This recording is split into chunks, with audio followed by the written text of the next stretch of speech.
I'm Julia, this is Julia Women's Fitness, and I want to talk you through some very foundational and important pieces to postpartum recovery. So when we enter back in exercise, first of all, it's important to go slowly and at your own pace. That might mean a lot slower for one person and a lot quicker for another person, and that's okay.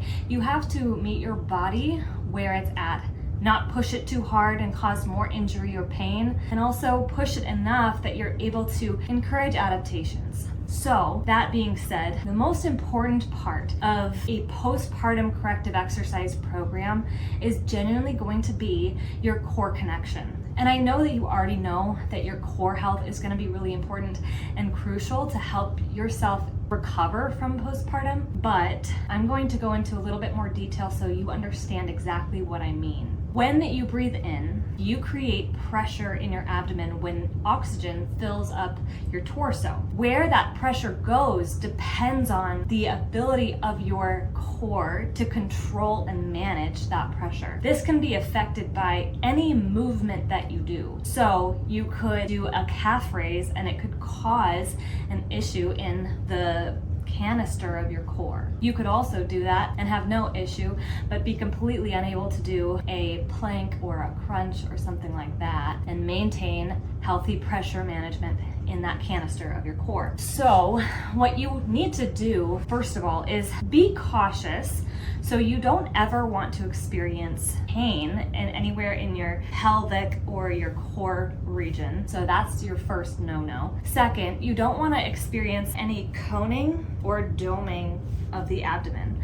That would be an indication that you have pressure coming out the front, or you have muscle that is taking over when other muscles need to be able to take part in producing that movement as well. So I know that all sounds very vague right now, but we'll get into more of those details and what that means and how to create healthy pressure management in your canister, no matter what exercise you're doing. Those three things. You're going to have no pain, no coning, no doming, and then also no leakage or pressure down in your pelvic floor. So when you think about your core, you're going to think about your core as not only just your abdominals or your six-pack muscles. You're going to think of it as this entire system of muscles from your pelvic floor all the way up to your diaphragm and all the way around. It includes, like I said, your diaphragm, all of the muscles of your pelvic floor, your deep hip rotators in your hips that help your hips go like this, and all of your muscles around here, including your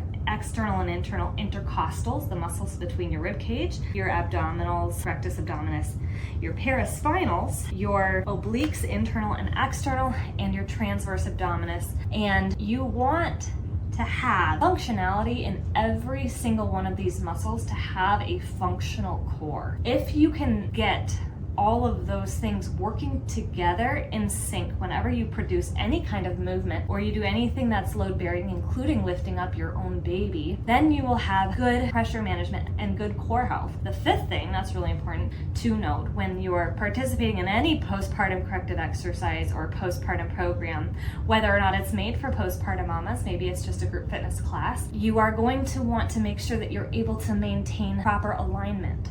So in generic exercise, this would mean from the side, head, shoulders, hip, knee, and toe, if I were standing.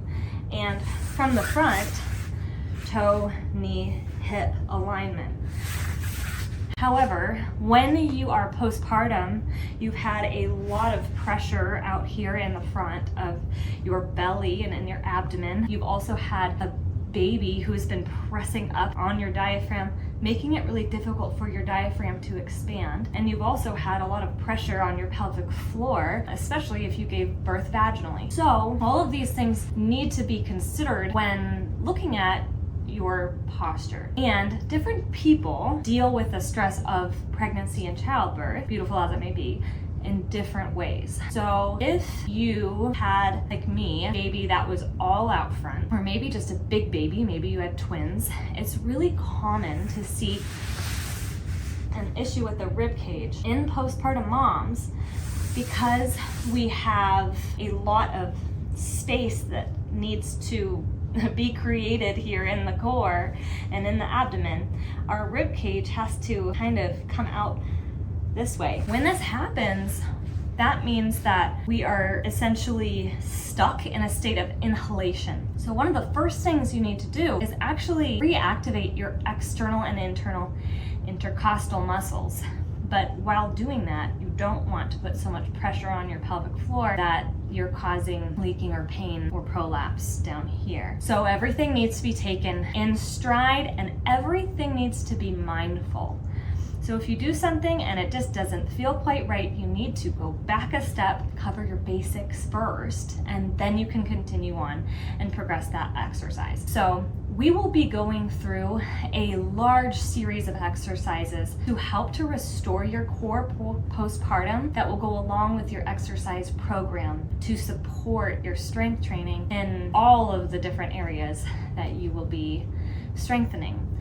It is really important that you don't become afraid of exercise, because ultimately that's what's gonna make you a healthy, happy, and mindful mother. And you want to make sure that you're taking care of your body in order to be not only a strong mom, but a mom who is able to be present for her kids mentally.